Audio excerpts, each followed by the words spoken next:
Now we're joined by Trudy Brewer, who just recently interviewed one of Auckland's top practitioners in cosmetic treatments and enhancements and is here to share the latest trends and tips for us. Morning, Trudy. Good morning. So, have women's attitudes around appearance medicine changed, do you reckon, over the years? Look, I think they have. I mean, I see it as part of your grooming. You know, it's a service, a grooming service that is now readily available. And thanks to Instagram and social media, people are a lot more honest about what they're doing.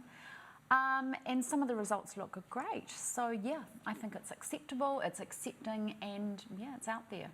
So what are the most common misconceptions then, say, around fillers versus Botox? Yeah, it's funny. I mean, Botox was used in the 70s for medicine, eye spasms and cerebral palsy, and it only really got FDA approval 18 years ago. So I think we're only just now starting to realise what it does. It's safe, that's the first thing I want to say. Botulinum toxin is the product, it's a neurotoxin protein, and there are brands within it. So Botox is a brand and Dysport is the brand. Now what that does is it relaxes the muscle under the skin, which softens the lines because it stops you scrunching and scrinkling and, you know, is scrinkling a word? I don't think it is. It's scrunching up and, you know, visual. It stops that movement, so it smooths the lines. Whereas fillers are hyaluronic acid, so they plump up the skin and fill the skin with moisture. And they are commonly known as Restylane and Juvederm. And they do a completely different thing. They support the skin and they give it, where you get hollowing as you age or you get lines, deep lines and wrinkles, they can fill that out. Right. So they do completely different things, but they work really well together. Like a little support system, like a little tent or something. Totally. So what are women in their 20s and 30s getting done? Look, I think it's more of a case of what are they not getting done, you know, and you only have to look at Instagram to see, you know, that influencers will tell you everything. They are getting and filming themselves having implants, you know, butt implants, cheek implants, breast implants. I've never got that butt implant thing. No, I haven't either, but, you know, thanks to the Kardashians, women want it. And as well as those cosmetic, superficial cosmetic skin treatments like the Botox and the fillers and the IPL and the laser. And, you know, millennials want to look younger longer. Yeah. They're very confident, they want to stay looking as good as they can, and they've embraced that cosmetic medicine trend. Yeah, well, with advancements, we could be living to be 100 anyway. Yeah, exactly, so you want to look good for those 100 years. So what treatments would you say makes the most difference, say, to a woman in her 40s? I think a little bit of everything. You know, I think today, if something bugs you, you can fix it. And I'm all for that. You know, a lot of people say, oh, grow old gracefully. And yes, I agree with that. But you know what? If something really annoys you, then you can fix it. And it is also a great boost to your self-esteem if you feel good about the way you look. We're working for longer. We've got high-paid, powerful jobs for longer. You know, often if you've got a big line on your forehead, people think you're grumpy, but you're not, you know. So I think all of those cosmetic treatments we mentioned before, but also don't forget skincare, because cosmetic medicine doesn't give you that look of lit from within, glowing skin. Only skincare does, and I've always said this, and I maintain it. Sunscreen is your #1 anti-aging product, because if you can prevent the damage, you don't have to correct it. Wear it every day. So what anti-aging treatment is most requested? I think globally there is a real trend towards natural treatments. Stem cells, placenta therapies, growth hormones, harvesting your own collagen and reusing it for yourself. Locally, I still think we are really concerned about pigmentation. So IPL, laser, along with the other cosmetic enhancements such as the Botoxes and the Dysports and the Restylanes, to sort of support that sagging skin as we get older. But definitely for New Zealand women, it's repairing sun damage. Yeah, well, we do have such a brutal sun anyway. Yeah, I mean, it's impossible to avoid it a lot of the time. It's impossible.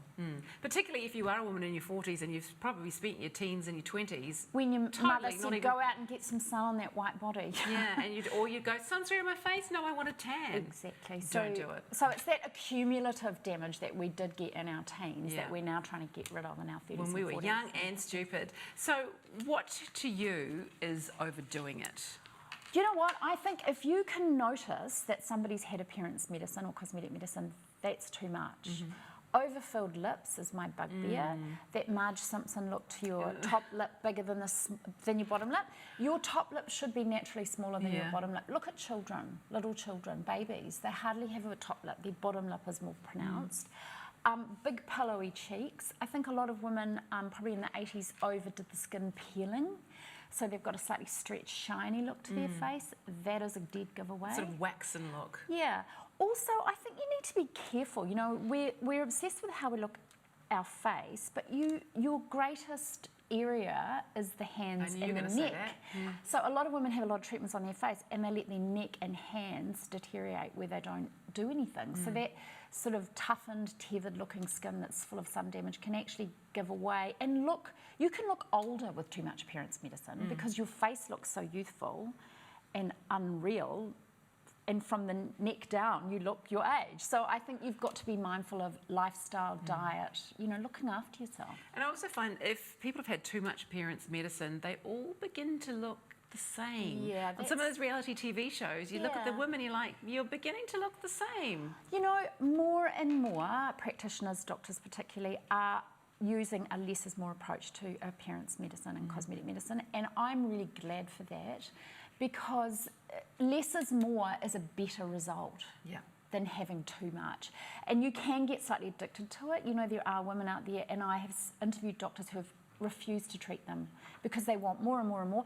And a doctor doesn't want someone like that wandering around looking like that, because it's a bad advertisement for their work. So what response would you have for people that say, well, women should just look their age? Well, I agree, but let's look fabulous for as long as we can and at any age. You know, I think the best quote really for me was recently a doctor said to me that her goal is to make women look well and rested, like they've had a fabulous holiday.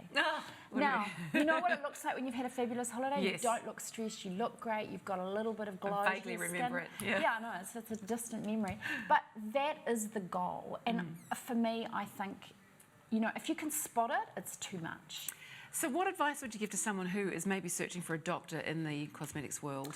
Look, word of mouth is a very powerful thing. And if a lot of women sharing now, you know, if they say, I've had Botox, I've had fillers, and they look amazing, go to their practitioner.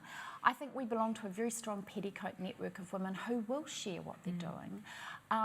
Check out the doctor's Instagram, check out their social media, have a look online and see what they're doing, and go and have a consultation. Ask the questions. Ask for before and after photos. I mean, that's what they do. They should have them out in their clinics ready for you to look at. Awesome. Yeah, so word of mouth for me is a really powerful way of finding a great practitioner. Excellent. Hey, thank you so much, Trudy. Pleasure. Always a pleasure. Now, for more from Trudy, you can head to her website, beautyeq.co.nz.